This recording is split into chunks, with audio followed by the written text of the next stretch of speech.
নমস্কাৰ বন্ধুসকল, আপোনালোকে চাই আছে এম কে লোকেল ব্লগ চেনেলটি। আৰু আজি কোনো ধৰণৰ ব্লগছ ভিডিঅ' নহয়, আজি আপোনালোকক লৈ আহিছোঁ ফটো এডিট। আৰু আপোনালোকে একপি ফটোত এটা চোলাত আপুনি বহুতকেইটা ৰং কৰি দিব পাৰিব, 10টা 12টা কোনো কথা নাই, চব ৰং কৰি যাব পাৰিব।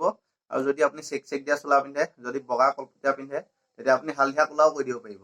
আৰু এপছটোৰ নামটো হ'ল পিকচাৰ্ট। আৰু আপোনালোকে বহুতো কৰিব পাৰে, আৰু বহুতো জানেও। যিবিলাকে জানে সেইবিলাকে শিকিব নালাগে বাৰু, আৰু যিবিলাকে নাজানে সেইবিলাকে শিকিলেই হ'ল। আৰু এই আপোনাৰ এইটো মই যিটো চোলাটো পিন্ধি আছো, এই চোলাটোৰ ৰংটো আপুনি এতিয়া অলপ বগা লিখা দেখিছে। এই বগা চোলাটো ৰঙাও কৰিব পাৰিব, হালধীয়া কৰিব পাৰিব, আৰু বহুতো ৰং, যিমান ৰং আছে সকলো ধৰণৰ ৰং কৰিব পাৰিব।